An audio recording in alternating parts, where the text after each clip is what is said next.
I'll tell you what, I've never romanticized having a peanut allergy before this book. And an EpiPen. And an EpiPen. That was hot, bro. That was Why hot. was that hot? When did EpiPens become hot? Yeah. When did pharmacists get hot? No, literally. Happy Tuesday, everybody. I'm Madeline Bookout, Midnight Reader. And I'm Hannah Bookout, charcuterie lover. And this is the Check This Book Out podcast where two sisters talk about fantasy, romance, and we dabble in other stuff too. It's book club time, everybody. Yay! My favorite day of the month. I know, actually. Part of myself was thinking, like, should we start doing book club every episode?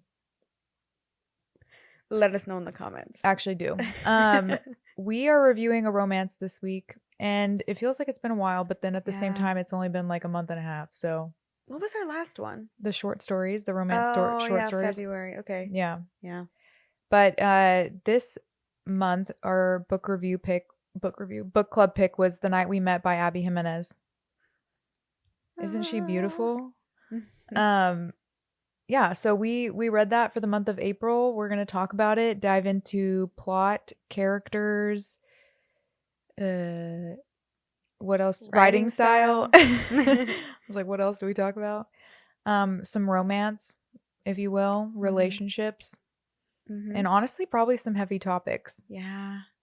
I mean, unfortunately. Yeah. But, so, everybody, grab your woofarine. Grab your stray dog. Grab your stray dog. Find your comfy reading chair, and let's check this book out. Let's begin with our ratings. As we do. Unfortunately. Wait, I can't remember. I remember yours. It got spoiled for me. I know. I didn't your even like ratings. Like, if I see a rating before a book review, it's actually a spoiler. Like, that's more spoiler than the plot. I'm sorry. I didn't really think about that. I never post mine before our episodes. I noticed you hadn't, which I thought was weird. Yeah, I don't post my rating or my review before episodes because I don't want you to see it. I'm sorry. It's okay. Okay, well, I don't know yours, so here we go. Okay. I'll be surprised. Our ratings of The Night We Met by Abby Jimenez on 3. 1, 2, 3, 4.5. Okay, yeah. This part of me was like, did I do it because she did it? You didn't rate it beforehand? No. You didn't decide at all? No. It was probably slightly influenced. I was between a 4 and a 4.5.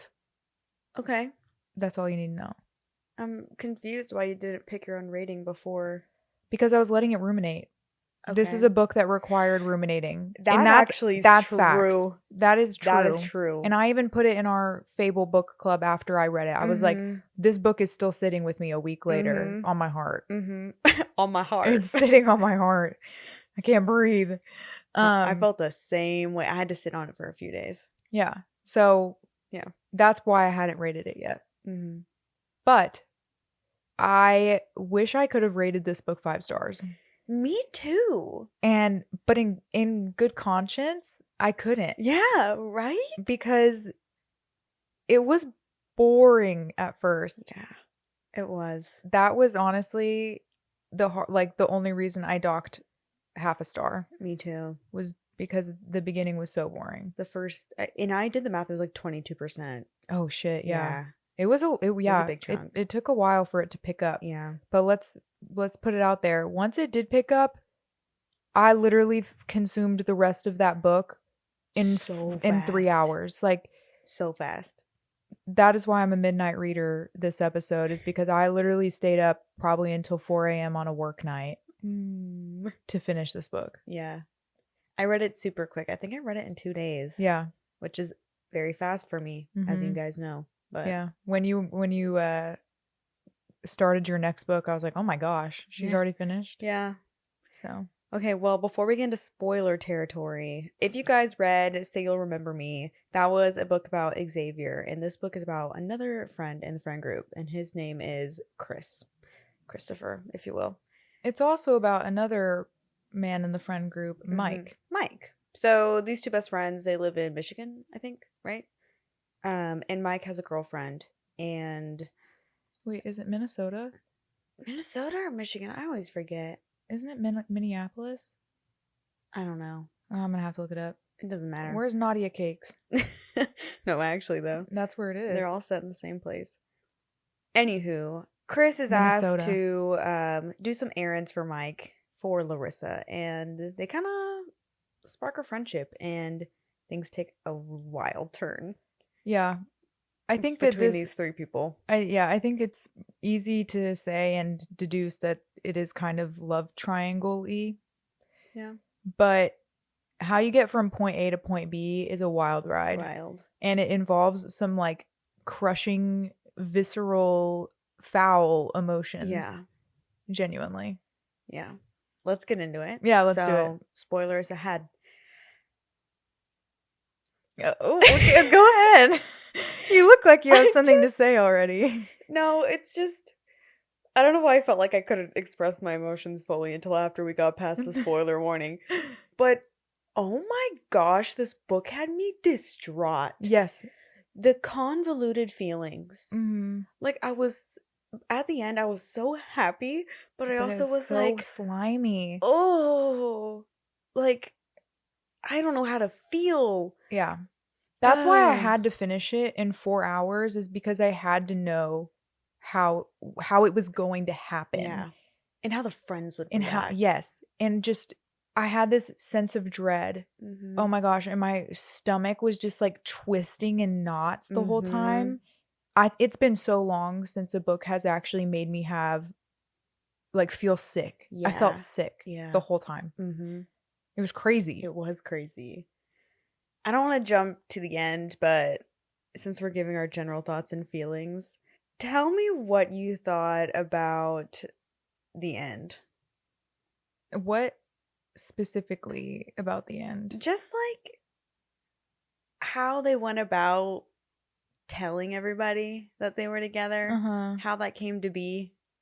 I'm glad that they did it. Mm-hmm.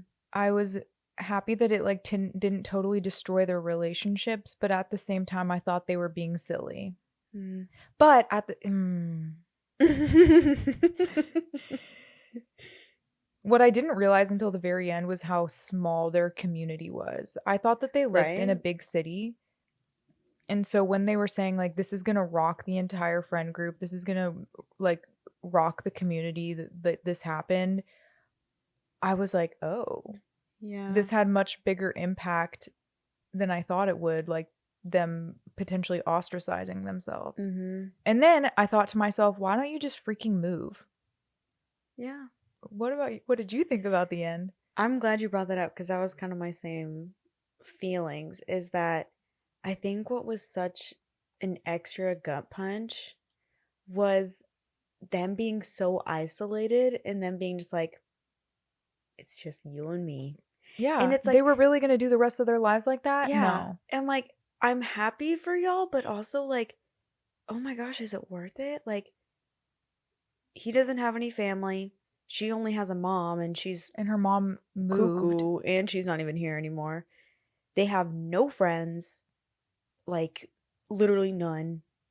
Like, yeah. One is a self-employed, and he works at a farm. Like, he works at a hospital, I guess, at the end. Like, it's just not healthy. Yeah, it was not going to healthy. Yeah, it was not going to be a healthy relationship. So that's why I was happy with the way that things ended. Yeah.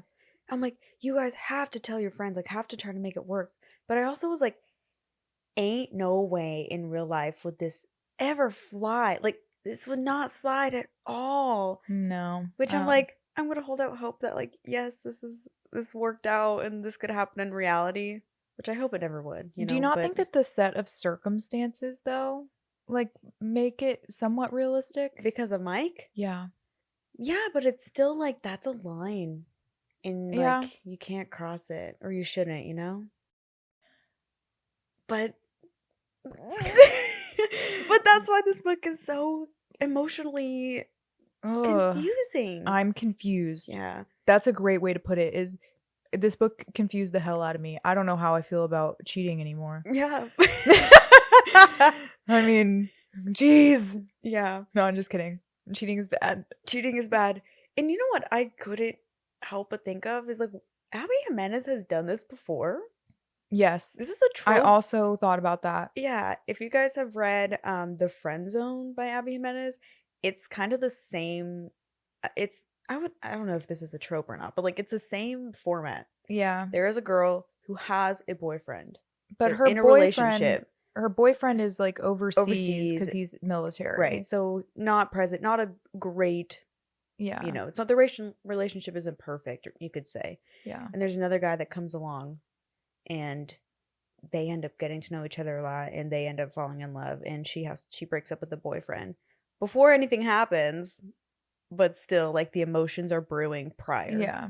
So I'm like, interesting that she's doing this again. Like, Abby, what do you have to tell us about your personal life? Yeah. Like, why are you hooked on this? Yeah. Why are you hooked on this She's feeling? hyper fixating on it. So I thought that was interesting. I kind of docked like a 0.25 for that. Just for that, just because she'd already done something Yeah. similar. Yeah. Maybe not 0.25, but it did. It was a thought. Yeah. It crossed your mind. Mhm. It did occur to me, but as I said, the set of circumstances around it was so different. Like, the friend zone tells such a heartbreaking story. Mhm. In some ways, this book does too. I think this book tells a human story. Mhm. The other does as well, but like the friend zone, if you haven't read it, it's for women. Like, it is. Yeah. You know what I mean? Yeah. It tells such a like a female like story that probably more women deal with than you would think. But this one is so much more like, I don't know, like friend group, you know? I don't know. Yeah. I'm not describing it well. No, I know what you mean. Like, for the friend zone, it was like her internal circumstances really Yes. was holding her back. Yeah. She had like a health issue, but for this situation, it's the external like circumstance. Yeah. Yeah. So yeah, they are different in that way. Do we want to touch on writing style first? Yeah. I think this is kind of an easy one. I mean, as you can see, Hannah and I love Abby Jimenez. Mm-hmm. She writes very real stories. Mm-hmm. And I felt that way about this book. Yeah, this one hit. It probably, honestly, in my opinion, more than any book I've read by her. Really? Yeah. I think that, okay, I'm going to backtrack a little bit. Last year, Hannah and I read and reviewed Say You'll Remember Me, which is like the first book in this interconnected series. Mm-hmm. And frankly, like, I didn't like it that much because it felt like it was such a step away from her normal writing, where the romance felt kind of secondary. Mm-hmm. And we talk a lot about this in that episode. We'll link it in as like a video card, but I think I had the wrong impression going into reading that book. Yeah. And this time I didn't. Like, I had a feeling that this book was going to be similarly like written in terms of writing style. And I think that helped a lot. Yeah. I think that's one of the reasons why I was like able to rate it highly, is because I knew that it was going to be like that. I think also, though, the like issues, like the human issues in this book were kind of central in the relationship. Yes. Whereas Say You'll Remember Me, it really was so separate. Like, it was family life versus like love life. Yeah. So, but there's just something about the way that these books are compared to Part of Your World. yeah. To me, they are written differently. Really? Yeah, they're like more elevated. Oh, okay. Does that make sense to you? Like, do you feel that way? They're not elevated necessarily in the actual like prose or the like internal monologue, but the storytelling. No? I don't know if I like can relate. They It's not feel that deeper, don't they? I guess, but I feel like that may be because I've just read them more recently. I do agree, other than the friend zone, which I did cry a lot. This would probably be if I take away my personal feelings away from Part of Your World, I would say this is probably like number 2. Yeah, or number 1. Jeez, I don't know. I know.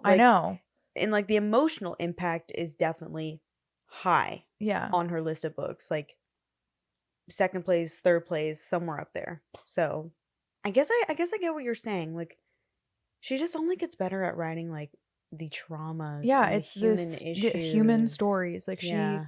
the storytelling feels deeper to me. I don't know why. Okay. I think that every book that she's written that I've read, it feels like it gets a step higher every Yeah. time. Yeah. Every time. Yeah. And she's able to touch on like a lot of different issues. Yeah.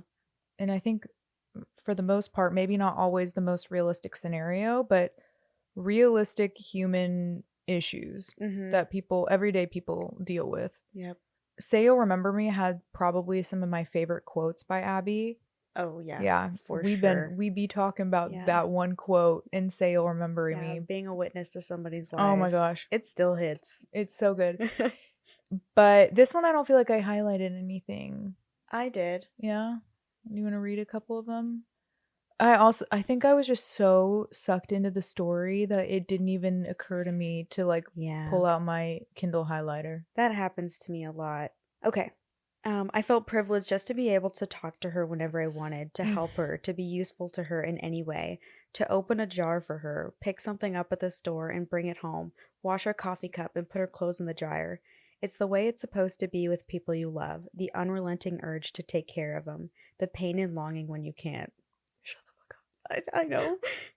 I know. I actually do have a quote that I highlighted. I just remembered. Well, I don't think I highlighted it, but I remember it so vividly that I could go search for it right now. I have another one. I don't want it to be the one that I'm going to say. Okay. I'll let you go. Okay. I might cry.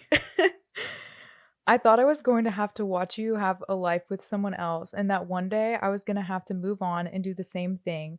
But there would have been a morning 60 years from now when someone would search for a gravestone of a woman they didn't know to sprinkle their grandfather's ashes over it in honor of a final request that nobody understands. I could never not love you. I tried. What the heck? Dude, I'm tearing up. No, I am too. This is literally like the last episode. What? Who writes that? Bro, I got tears coming out my eyes. I know. Oh my god. Oh my gosh. Chris the man you are. No. Oh my gosh. Hannah. I know. Are you okay? Yeah, it's just, oh my gosh. I think this may be one of my favorite male characters ever written. Ever. Top book boyfriend. I mean, it doesn't get better. No. It doesn't get better. Top tier. I didn't even think that acts of service was a thing for me. Like, really? No, I'm much more like affection. Physical touch, like affection, that kind of thing, quality time. Or at least I thought. But here I am. I'm a changed woman. Right? Because of Chris. Yeah. I don't know. The men that Abby writes. Just in general. Yeah, in general. But he is top of the list. He was so distinct. No, actually, all of her men are distinct. Yeah. She is able to, and I would say, and her FMCs, all of them somehow have such distinct personalities, which like I feel like that might be hard. Yeah. As a romance writer. I bet it is. I mean, for example, look at Allie Hazelwood. Right. Her men and her female main characters, like, they are pretty much the same book to book. Yeah, they are. Can't say the same for Abby, though. I can't. Like, think about the difference between Xavier and Chris. Yeah. Oh, one thing I thought was really interesting about this book, and this I guess kind of goes into writing style, is Chris was like kind of the main focus. Like, he had more POVs. Like, he was the first chapter, he was the epilogue. And so we got a lot of insight in his mind, which I thought was interesting. And going into the book, I kind of was like, yeah, not into it. Yeah, well, I think for the first part, the first 20%, because it was boring, I was like, But also, you know how you and I have talked about. I already know what you're going to say. Yeah, just like cancel men's POVs. Like, you know, like sometimes you just want to hear the pining from the girl's POV. You don't want another thoughts. Yeah, there's something about male's POV written by a woman that I think honestly sucks sometimes. First of all. Yeah, sometimes it really misses the mark. But two, one of my favorite things about reading romance is like the buildup of tension that you feel not knowing the guy's inner thoughts. Right. And so when it's only from a woman's point of view, I love those. Same. Because it just, yeah. But I agree. If there's going to be somebody who I like who I like it when they do it, it's gonna be her. Yeah. Especially in this book. Yep. This book would not be the same if it would have been. Oh, definitely not. It would not have had nearly the same impact without yeah. knowing Chris's inner thoughts. Because it's all like secret feelings you're keeping inside that the other one can't know. Like you would not be able to write this book without the also duel. the fact Larissa is actually clueless. Yeah. So she's a beautiful. She writes beautiful books. She does. And those quotes were top tier. They were. I'm already looking forward to the next one just to see what bullshit she puts in there that's gonna make me wanna Like Mike? Yeah. Yeah. Oh, you think it's gonna be about Mike? Is it about Mike? I think it is. I Ugh. know. How could it not be? It's gonna be all four wait, of them. Isn't yeah. there another one, Jesse? Yep. Okay, hold on. I'm gonna go look it up. Maybe Jesse will be first. No, I doubt need it. I need time away from Mike. Apparently, it took her a really long time to write this book. She apparently said in an interview that this book took her several years. Wow. Which I was surprised by because it literally came out almost exactly a year after Say You'll Remember Me. So I thought she wrote it very quickly. But this book felt like it took a long time to write. I can imagine why. Yeah. You could tell that it was not rushed. Yeah. That everything felt very intentional. Yeah, everything was meaningful for sure. So I kind of want to go back to the fact that we said that the beginning was boring. It really bothered me at first, and I was honestly dreading this episode because I was like, holy crap, this book is going to be so boring. Like, how is this possible? I thought I had set the right expectations, all these things. I think that while I did dock half a star because of that, in hindsight, thinking about it, I view it differently. Yeah. Because relationships are allowed to be boring. That was the whole point of Just for the Summer. Yeah, literally. That relationships can be boring. Enjoy the mundane. Yeah. I mean, truly, I thought to myself, this could be how a romance starts. Right. Like, somebody's relationship could start off like this. And then I kind of was like, okay, that's fine. Do I think it's a weird way to hook a reader? Yes. Yes. But it felt like the surgery ended up being so, like, inconsequential. Yes. Agreed. Like, that didn't come up again. Agreed. I guess the dog was, like, the main thing, too. You know how I would have loved to see it start, though? The concert. That would have been perfect. I agree. Especially for how many times they freaking referenced it. Yeah. I'm like, I want to know. That was probably one of the the most repetitive things, was how often they talked about that one scene that I didn't even get to witness. I would have loved to see that. Abby, maybe you should post that. Yeah, like a little bonus chapter. Heck yeah. Yeah. I'll take that. Yeah, I wouldn't say the book got interesting until the walk in the park. I agree. That's exactly where I thought it got interesting. Yep. And that was my first status update. Yeah. About that stupid snake. Oh, yeah. Yeah. As somebody who has recently acquired a dog, who also loves to pick things up on walks. Like, she's like the freaking vacuum from Teletubbies. Like, 1 second she'll just be like, and then the next she has a chicken bone in her mouth, and you're like, where the heck did that come from? Oh my gosh. Or like a corn on the cob. Like, she just randomly has this stuff in her mouth. We have to carry like hand sanitizer with us on our walks because she'll find just the most random thing and we can't get it out of her mouth. Aww. She's not like bringing dead animals. I wouldn't put it past her if they were available to her. But if Sookie ever brought me or like picked up a snake, I would abandon her. Oh God. If that happened on a walk, I would simply drop the leash and run. Yeah. But then what if the snake bit the dog? I wouldn't be able to live with myself. I mean, what if it was poisonous? But what if it bites me? I wouldn't be able to live with myself either. I wouldn't live. Well, I guess you're right. I mean, I wouldn't probably actually do that, but I would be so traumatized. Right. And they just kind of like moved on. I would not move on from that. Dude, there was about the snake here? Yeah. There was a snake recently in our house. Maybe that's TMI. I don't think so. I don't know. I had to be the one to take it outside. You caught it? I did. I put like a plastic container over it and then like slid paper under it. And then I put a spiral under the paper and a binder under the spiral. So it was like a tight seal. If I were you, I would have just walked outside and like threw the whole thing. Well, I had to take it all the way out to the backpack. Like I couldn't put it in the backyard. I had to go further than that. Oh gosh. Yeah. Gross. Yeah. I feel nauseous for you. Know. You're so brave and strong though. Well, I slept and I dreamt about snakes that night. And I kept feeling like I could feel things in my on my legs when I was like laying down. I'm like, Genuinely, I dream about snakes all the time. Yeah. It's like my version of the teeth falling out dream. That's my version of an anxiety dream. Like I'll wake up crying about snakes. Snakes are scary. Have I ever told you that I assume that snakes are everywhere all the time? I don't want to think about that. Okay, never mind. We don't have to talk about it then. But this makes it valid. Yeah.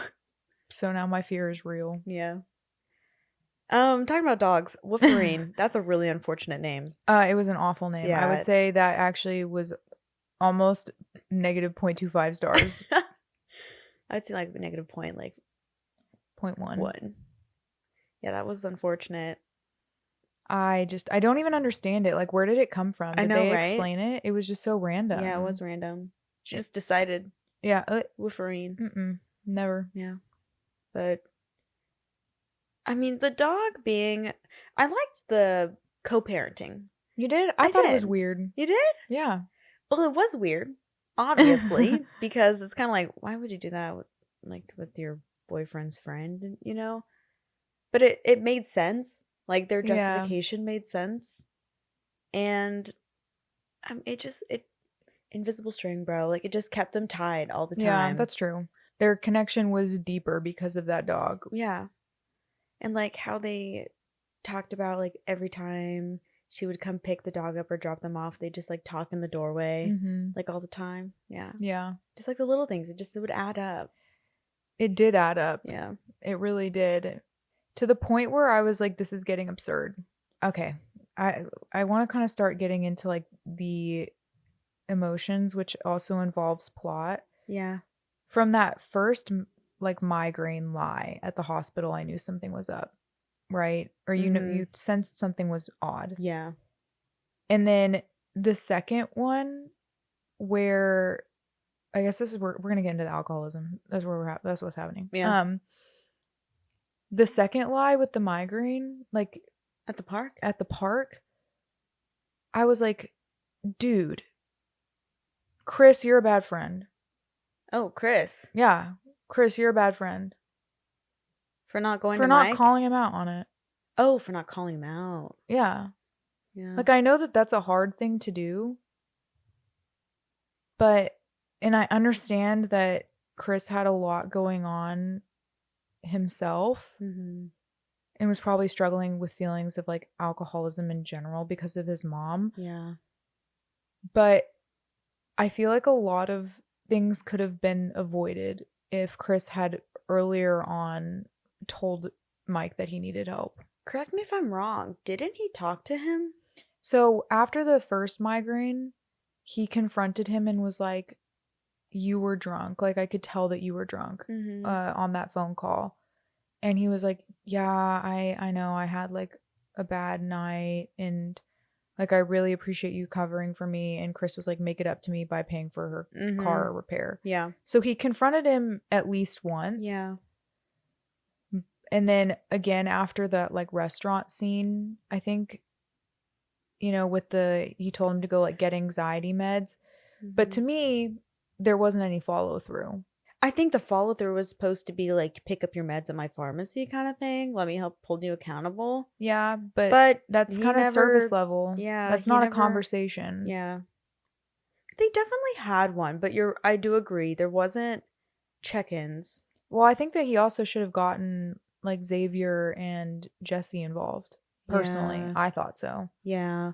Especially if there's a history with this. Yes, exactly. They probably all know about it. They all saw the signs. Yeah. For example, that engagement party or whatever. Yeah. Like. Yeah. Jesse especially. And nobody was. I don't know. Yeah. I guess I can see that. I don't know. It's just it bothered me. That bothered me. Yeah.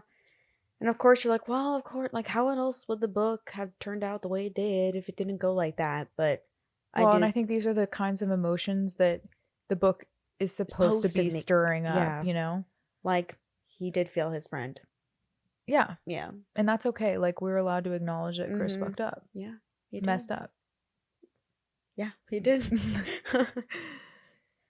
I agree. I didn't catch on to like alcoholism at first, but at the park I was like, oh, okay, this is what we're dealing with. And then Chris kind of got into the history and stuff. I would say the escalation to the end where you just saw the absolutely ugly picture of him passed out in his vomit and urine, like shocking. Yeah, I did not expect we would get that. I didn't either. But and the fact that he peed his pants too, like yeah, we got that picture. So uncomfortable. Yeah, that made me feel so uncomfortable. And there's like a secondhand embarrassment too. Yes, 100%. For like Larissa, the fact that he didn't remember. Yeah, I appreciate Abby for that. I do too. It's real. It's real. I think that's what some people need to see. Like, it really, that is reality for some people. And gosh, it was hard. It was hard to read. Yeah. Like, you already kind of don't like Mike. And then you see that and you have like this mix of like pity, but also disgust, but also revolting. Yeah. And also kind of like, oh my gosh, like, you idiot, like, get it together. Kind of all these different emotions. And it also bothered me how they kept it from Larissa, how drunk he was, like, at that party. That really bothered me as well. They were keeping it a secret from her. I think that did her a disservice. It did. She's like, if I had known, I wouldn't have gone this deep. I wouldn't have moved in with him. Yeah. Like, all of it could have been avoided. It was just that Mike liked the idea of her so much. Secret keeping. Yeah. You know? I don't even think Mike loved her. I don't think so either. I think he liked the idea of her. Yeah. He says he did, but I don't think so. And even in the end, he's like, I'll always love her. I'm like, no, you didn't, bro. You didn't. Well, I think whenever we get a Mike book, he's going to be like, wow, I never loved that girl. I didn't know love like this. No, literally. Yeah. I just don't. He didn't care about her. How can you like not care about somebody but like love them? Yeah. You can't love somebody if you don't love yourself. Exactly. 100%. That's the lesson here. Probably. Maybe. There were many lessons here. That's one of them. I'll tell you what, I've never romanticized having a peanut allergy before this book. And an EpiPen. That was hot, bro. That was hot. When did EpiPens become hot? Yeah. When did pharmacists get hot? No, literally. Working at a retail pharmacy. I know. Imagine how cute that would be to like drive up to your boyfriend at a pharmacy and pick up your meds. Yeah. How cute is that? Yeah, can I get my Zoloft, please? My antibiotic for my UTI. Like, that's awesome. But yeah, I think there's a lot to be said about Mike. And gosh, you just hate him. Yeah. You just hate him. For so many reasons. You're like, get out of the way, for one. Get out of the way. Get your life together. Stop lying to your girlfriend. Yeah, stop lying to your girlfriend and your friends. And maybe go to rehab. That. Go to your therapist. Yeah, it just, you hate him. He was an easy villain. He was an easy villain from the start. Didn't have a job, spoiled by his parents, like living in the guest house. Yeah. There was so much there was so much not to like. Yeah, so much not to like. It was almost overdone. Yeah. It was like so obvious. Yeah. You know? Yeah. But I think that's one of the reasons why it was so obviously so easy to root for Larissa and Chris, even though it felt so wrong. Yeah. So wrong. Yeah. And it still feels so wrong. It does. But it feels so right. I know. That's what's so confusing. Let's get into Let's get into Chris and Larissa. I just loved how much Chris was into her from the start. He was obsessed. Obsessed with her. It literally kept him up at night. Literally. That's dream girl treatment, guys. You know what I think about? And you should tell Jamie this, or Jamie if you're watching. I set a standard for myself regarding Daniel because Daniel never lets Jamie pump her gas and will always clean her windshields. Mm-hmm. And he always opens the door for her. Yep. And ever since then, I'm like, that is a standard. Like, that's a minimum. Yeah. Like, that is a bar. There's many others, but yeah. Like, he treats Jamie like a queen. Yeah. And I realized, like, wow, that's the kind of acts of service that, like, I would love in a partner. This book was just that times 1,000. Oh my gosh, yeah. So everything Chris did, the cleaning the snow off her car, oh my gosh, getting Mike to pay for her car repair, the gift giving, yeah, helping her with her business, like letting her stay at his place, getting a loan for her, co-signing on a loan. He was so whipped, bro. So whipped. Buying her food, like taking her out to do her secret shopping or whatever. Mm-hmm. Everything. I'm just like, oh my gosh, the acts of service that this man will do. He wants her so bad. He wants her to be happy so bad. So bad. And like, that's even before he kind of acknowledged his like love for true her. feeling, yeah. It's just that's him as a person. That's him as a person. Yeah. He was going to fall that hard. Yeah. He was going to fall that hard. Yeah. As I said, he's got to be one of, if not my favorite. I mean, he is next level. Yeah. He's next level. Mm-hmm. I truly thought to myself, I was like, damn, I need to get Nolan to read this book. Yeah. I read that quote to Andrew. Which one? About graveyard? Opening the jar and, well, I read that one too, but like opening the jar for her and like opening the door and cleaning her coffee cups and doing her laundry. Like, I'm like, yes. Yeah. This is it. That's it. This is what we've been waiting for. And the same thing is like, I would do that for him, you know? Yeah. So it's like a two-way street. I just think that's such a sweet and wholesome way to show someone that you love them. Mm-hmm. You know? I know. I'm telling you, my eyes are open to acts of service. Yeah. Like, this is it. This is the epitome. Mm-hmm. This is the blueprint. And I think that it's not being asked. Mm-hmm. You know, that's the huge part of it. It's unprompted. like Nolan will do like anything for me, obviously. Like if I ask him to do something, like usually no complaint. Mm-hmm. And that's something I like appreciate and love about him. But the step further to like anticipate and like feel so driven to like provide and just do those things. Oh, I loved it. But it also makes me want to like reciprocate. Yes, exactly. Oh, I love it. Yeah, and there was the difference between Mike and Chris of Chris wanted to uplift her and give her like somewhere to like, you know, find a foundation, like ground I forgot herself. about this part, yeah. But Mike was like, no, like move in with me. Like I'll take care of it. Even though he couldn't take care of it, first of all, but that's a whole different thing. But they just treated it so differently. And I love that he prioritized her even in that way. Yeah, empowered her. I want you to be independent, but let me do that for you too. Yeah. He empowered her to do things on her own, but like wanted to take care of her. Yeah. It was beautiful. Yeah. Should we talk about Larissa? Let's do it. I don't really know how I feel about her. Yeah. I liked her, but I love an Abby Jimenez laugh out loud character. That's my favorite Abby character. Yeah. And she wasn't really that for me. Yeah, she's not a Samantha. She's not a Brianna. Exactly. That's exactly what I was thinking. Yeah. But I still loved the way that she fell in love.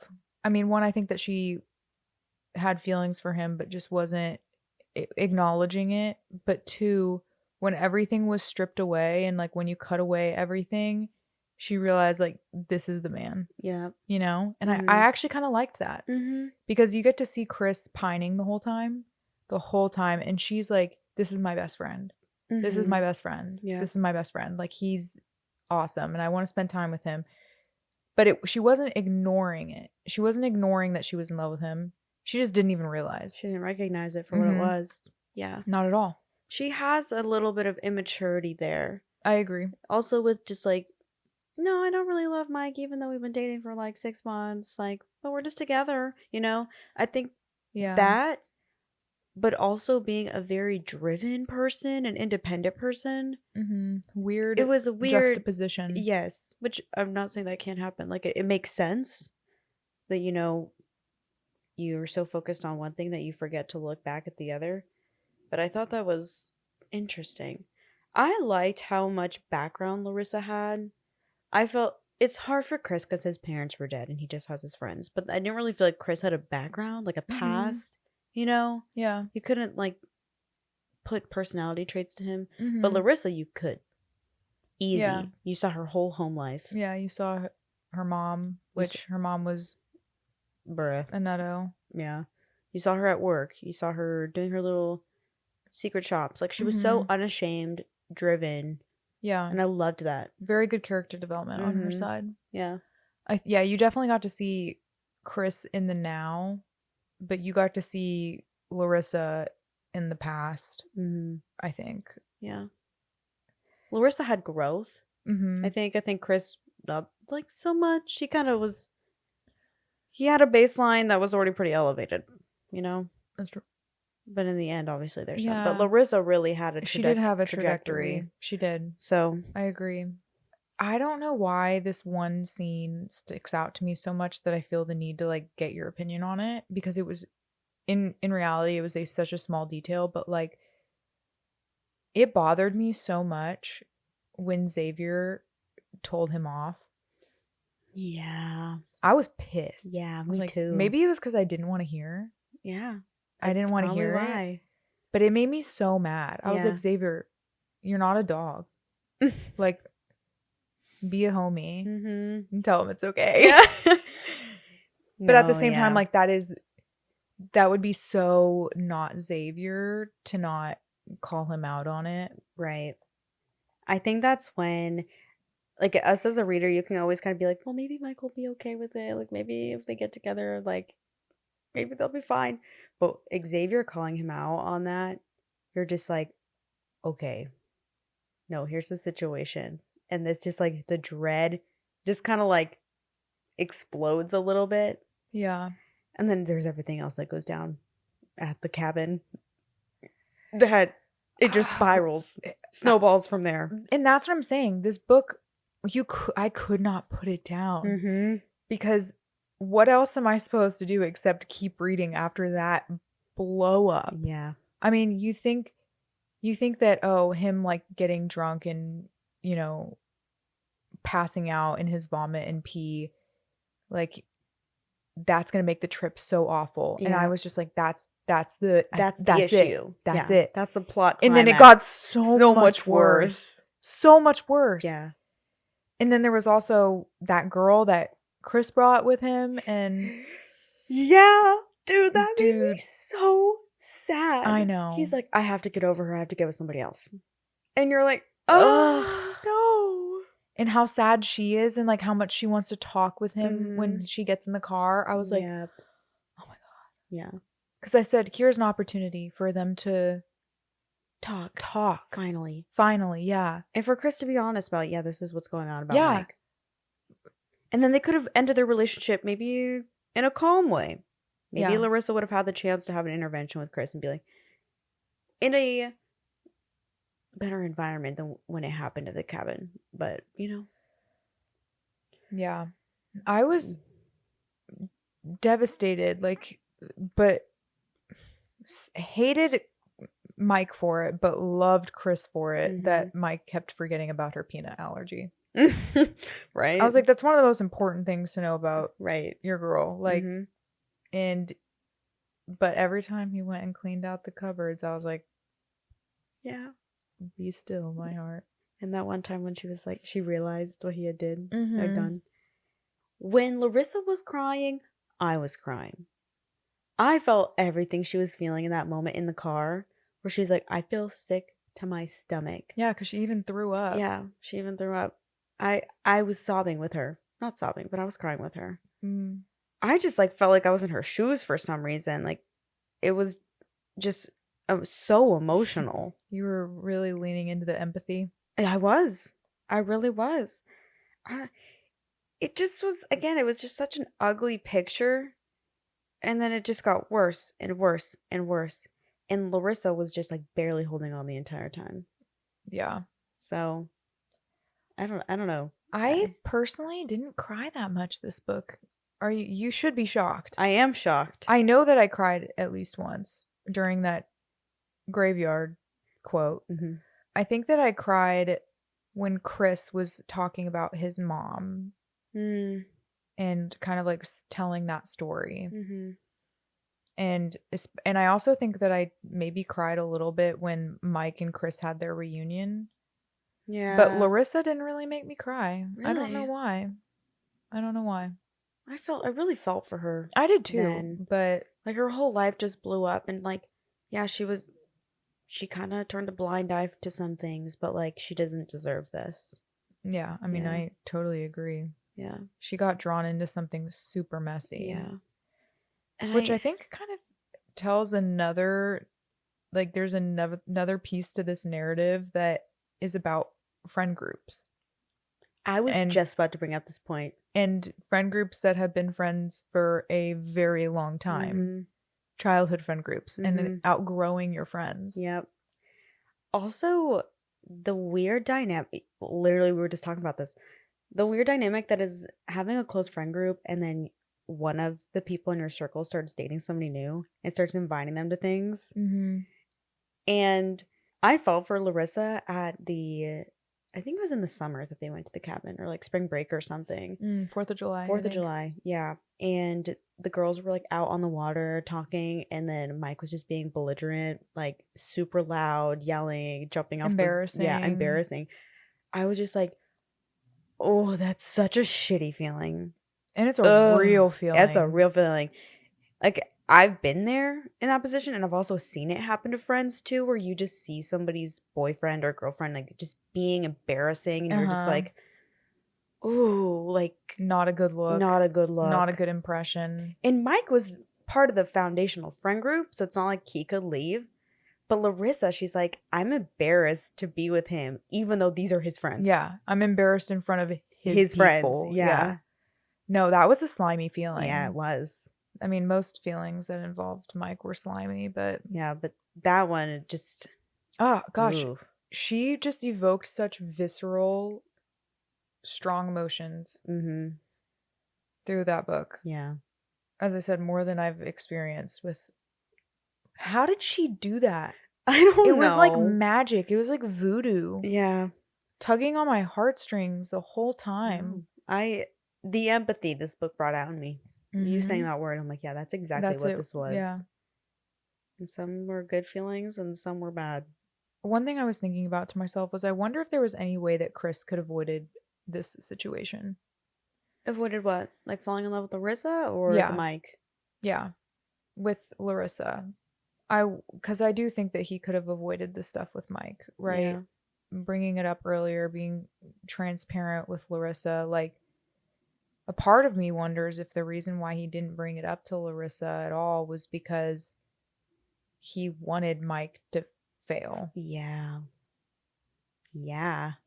You know? Yep.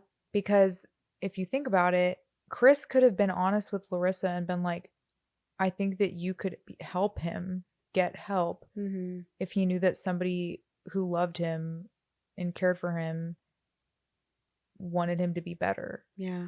You know? But instead he just let it continue, and like it worked out in his favor, unfortunately. Yeah. It's kind of a dark thought, but and I don't want to think that about Chris. Me neither, but it's subconsciously true. Maybe he was doing it. Yeah. Mike definitely didn't help either. He was like, go pick up Larissa. Go on that walk with Larissa. He was literally trying to get this force them together. I know. And he admitted to that. Yeah. And it was weird. It was weird. He was self-sabotaging. Yeah. And I'm like, does he not like, oh, that just like would never happen. Like, what? No, yeah. Why would he do that? I'm trying to envision a situation in my personal life. Me neither. And I'm like, I just could never see that occurring. I think it was a form of self-sabotage, the fact that he knew that he was not in a place to give Larissa like a healthy relationship. Mm-hmm. So he made it even more unhealthy. Yeah. Also, I think he was kind of using Chris to keep Larissa happy. Yeah.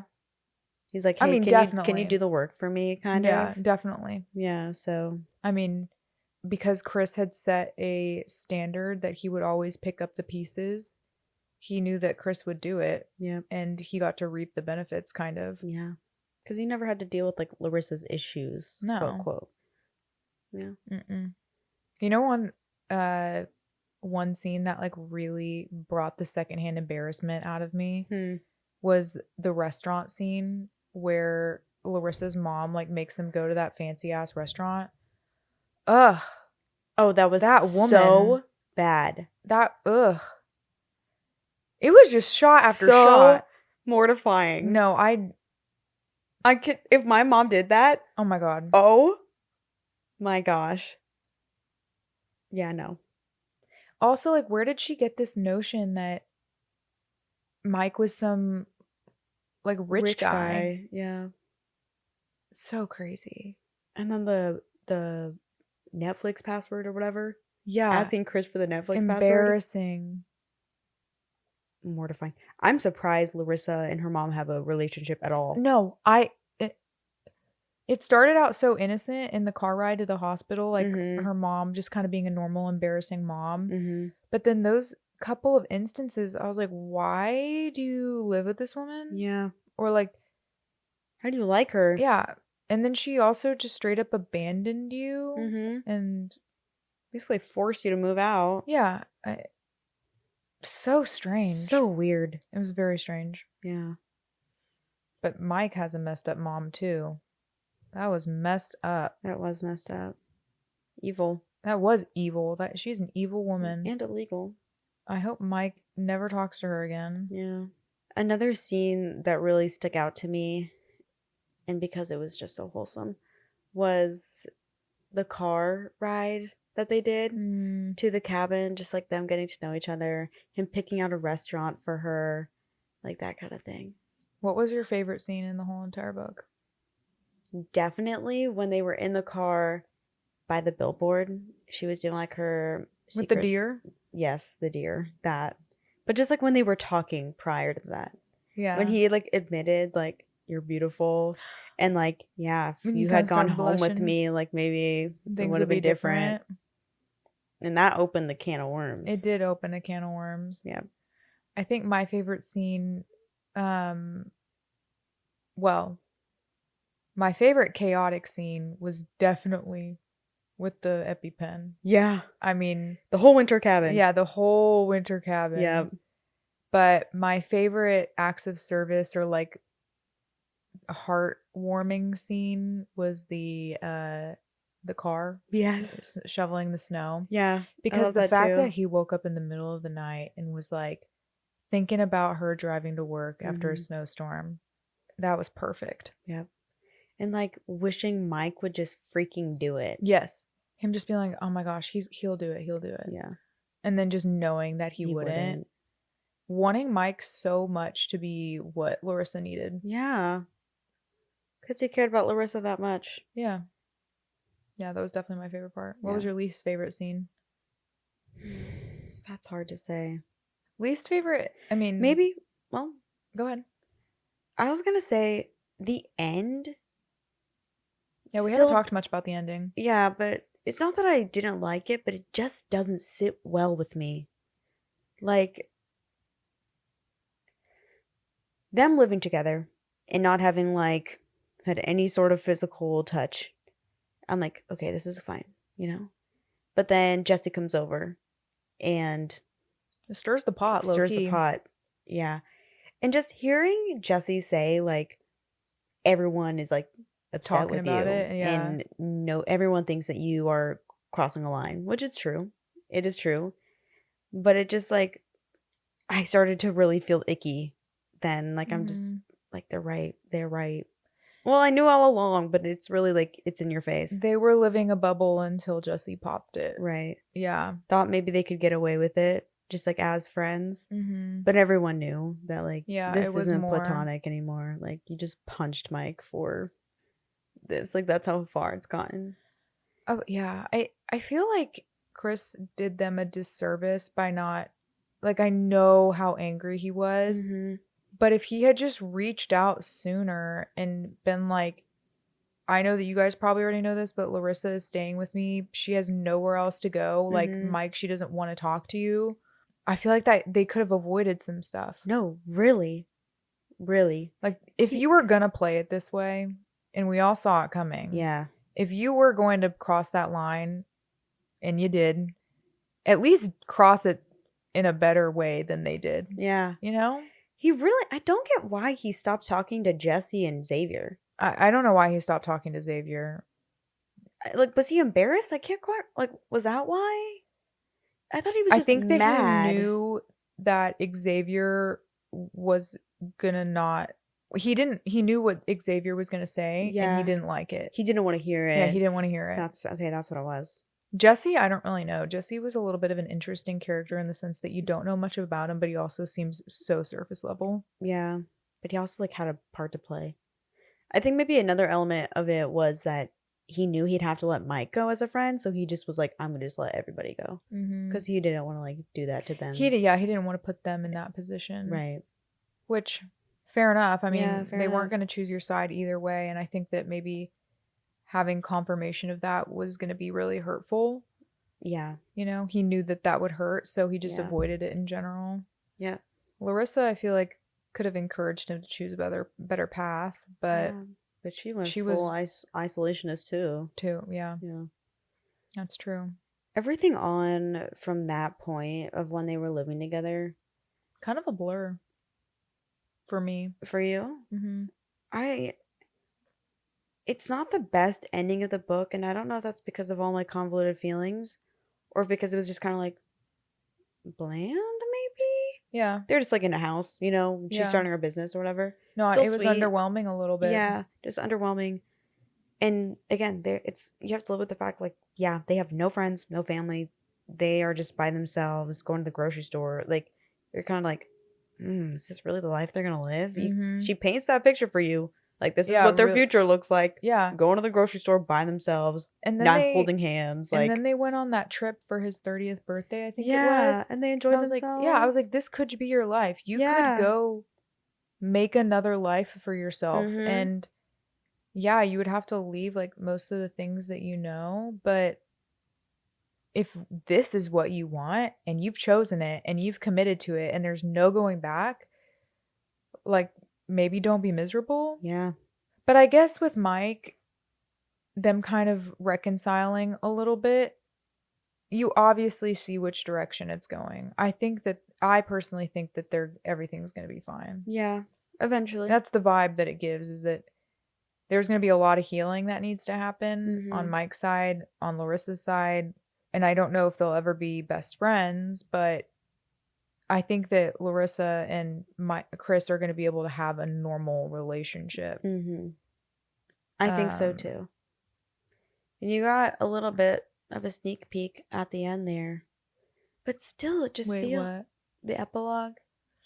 They're at the pumpkin patch and they're going through like the corn maze. Yes. With Xavier, Samantha, and then Jesse and his girlfriend. Wait, I just realized he already has a girlfriend. Jesse? Yeah. Is she gonna write their story? Oh, he has a wife. Oh, is it a wife? Yeah. Maybe she'll write like a past tense. Well, then I guess the next book has to be about Mike. Yeah. Gross. Anywho. It might be like one of those second chance romance. Yeah. Maybe. Dude, you have to read Out of the Woods by Hannah Bonham Young. I know. I do. You have to read it. That's what I was thinking. It was like maybe it would be a situation like that. Yeah, it's so good. Anywho, yeah, the whole end bit of the book with the reconciliation sort of with Mike just felt, again, it just didn't sit with me very well. Like, it just made me feel uncomfortable and like, oh, but also like I'm happy for them that they're like, he's okay, quote, quote, with it. And then the corn maze, you get like a slight sneak peek of them hanging out together and like trying to like be okay with Chris and Larissa. It's part of the friend group dating. But it wasn't like far enough in the future where How far was it? It was like 6 months or something? something like that. Yeah. Not that even long. a year. Like Mike didn't go, but everyone else was there. Mm-hmm. And it just like wasn't enough to like be comfortable. Right. Yeah. So I'm like, this is like a unsettling epilogue. You still were uncomfortable. Yeah, even at the end of the book. Yeah, you didn't get to feel like closure. Relieved. You didn't get it. Like they're all good. He's with his friends. Mm-hmm. They survived. No bad blood. But you don't really get that closure. And I think that's the more realistic ending, unfortunately. It is. And that's why this book just sits on my mind. No, it just stays there. It really occupied brain space. It did. It still does. Yeah, it was so good. That was a good book. It really was. That was a very, very good book. Mm-hmm. I loved it. Me too. And in fact, the emotions that it causes like are 5 stars. Mm-hmm. I mean, they're not good emotions, but the fact that it was able to pull that from me is 5 stars. The experience reading it and afterwards. Yeah. Oh, I really think that might be my favorite book by her. Yeah. That's crazy. Mm-hmm. Part of Your World still has a special place, but that's definitely book number 2 or 3. What was it about Part of Your World that you like so much? I just could relate to it. Well, that's sad. Yeah. It just hit. I read it at the right place, right time. Yeah. That's fair. Yeah. But this book was so good. It was really good. Any final thoughts? I want to know what this book is currently rated on Goodreads. I'd like to know that too. Obviously, it went like bestseller because she's oh my gosh, it's still best-selling. New York Best Time. New York Best Times. New York Times best-selling. It's been like there for 3 weeks. Oh wow. Okay, this is shocking to me. Okay. I mean, in a way it is and in a way it isn't. 4.11 with 107,000 ratings.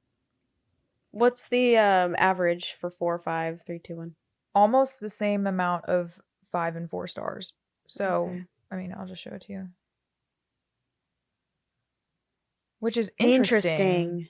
That is an interesting... That turns into a 4.11? Yeah, that's bizarre. That doesn't really make sense. It doesn't. Wow. Okay. Weird. Well, I think the overall thing was people loved it. 4 or 5. I haven't seen... I mean, maybe this is just because I haven't been paying attention or I haven't been on, like, Instagram and TikTok very much. But I haven't seen a lot of people talking about it. Me neither. I've seen one review of it, and it was a 5-star review. I haven't seen anything about it either, but now I'm going to go looking. Mm-hmm. Stimulating discussion if people were to talk about it. Mm-hmm. Maybe that's why people aren't touching it. Well, people loved it. And so did I. And I wish I could rate this 5 stars. I do too. I really but I'm wish going I to stick could. to my guns, actually. Me too. And I'm going to be proud of myself for that because I am known to just give a 5-star. Yeah.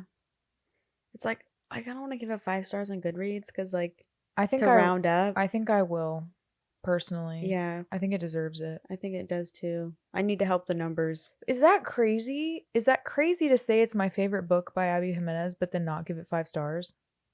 Have you given any of hers 5 stars? That's a good question. I don't know if I've rated any of them on Goodreads. What? I read those before I started rating. Oh. Part of Your World I gave 5. Yours truly I gave 4. Yours truly I think is... Friend Zone 4. Yeah, it's probably my second favorite. That feels wild for me to not give it either. Yours truly or Part of Your World I think was a 5-star. I think Yours truly. I just loved Brianna so much. Mm-hmm. But that feels so weird to say, like, this is my favorite Abby Jimenez book and then to not give it 5 stars. Yeah, I know. But I can't get over the fact that the beginning was so boring. Yeah. I really thought I wasn't going to like it. Really? Hannah and I were talking about it and we were like, well, we committed to this book for book club, so. We did. No, I read like the sample on Kindle and I was like, oh no. And I moved to a different book. I read what did I read in between? Bastion? I think I did read Bastion, which was like the an whole thing. 830-page book. Yeah, literally. And then I came back to this one. Well, didn't we have to push back this episode because you didn't finish it in time? Yes. Yeah. That's why. And then and that's why I was so surprised, because I thought, oh, she's gonna take her time, like read it right before the episode, right before we record. And then you literally finished it like the next day after we were supposed to record it. I know. It's because I was at work the night before we were going to record the next day. So I was like, oh gosh, like I need to read. And I had maybe been like 15% into it. But then we got to the park scene.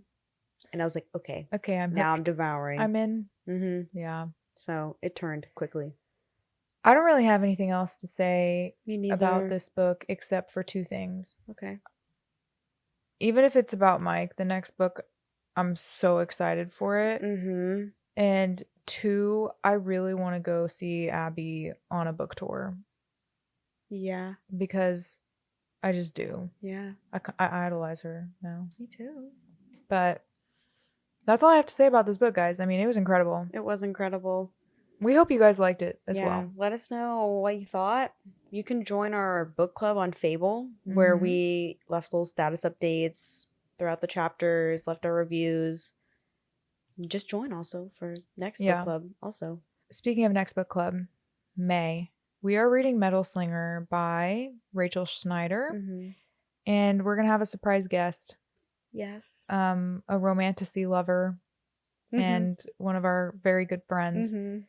Not to be dramatic, but I am going to say this. This is romantasy's last chance with me. Oh. And I'm going to say that now before I read it.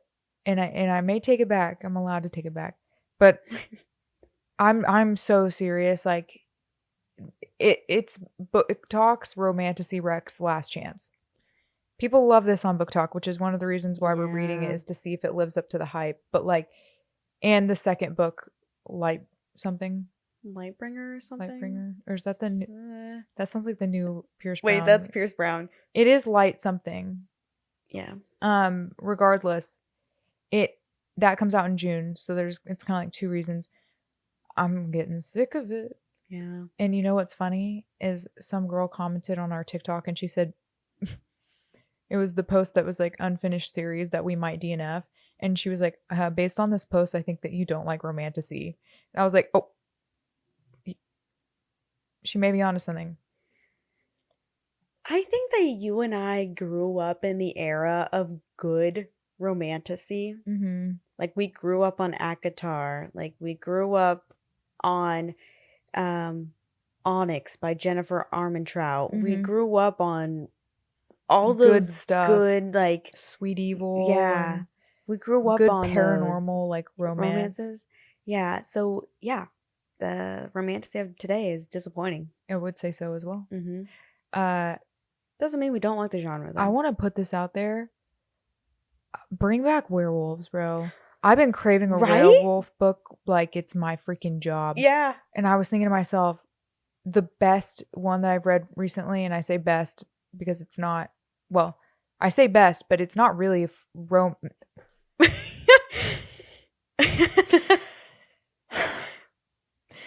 Zodiac Academy. It's not a true werewolf book. But that's the vibe I want. Yeah, that's the energy I want. Is I want freaking Seth. Yeah. Werewolf energy. Mates with a pack. Yeah. In the woods. Yeah. Yeah. Yeah. Maybe we just need to go back to Wattpad. No, I'm genuinely. Those are the best werewolf books. Wattpad. See, I didn't read any of those, but I did read a lot of like trashy werewolf. Yeah. That's my like guilty pleasure. Me too. A lot of werewolf and vampire.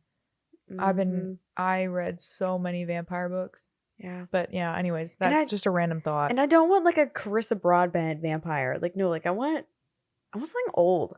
I want like something like circa 2010. Yes. I think I may go reread like a really old vampire book. Yeah. I'm sick of the dragons. Right? Bye-bye dragon. Hello werewolf. I'm going to write a werewolf book. Yeah? Yeah, I'm going to bring it back. Yeah, bring it back. Yeah. I'd read it. Yeah, you would? It would be so bad. I think that as I get older, I would become a worse writer. Why? Because one, what I do for a living does not create a good like writing quality. I'm an accountant, so I don't write. I mean, I do write every day in my job, but it's like facts. It's not creative writing. No, it's not. When I started this job, I I would say I was a decent writer. Now, Interesting. Yeah. Did you know I still write? What? You don't. I don't tell people this, bro. Well, Not on like Wattpad. I don't post it. I just write on my like Notion. What are you writing right now? I don't know Is if it I a want to werewolf tell you. No, it's not. It's not. What? You have to tell me. No, I don't. You just spilled the beans. Is No, I it like don't. a journal?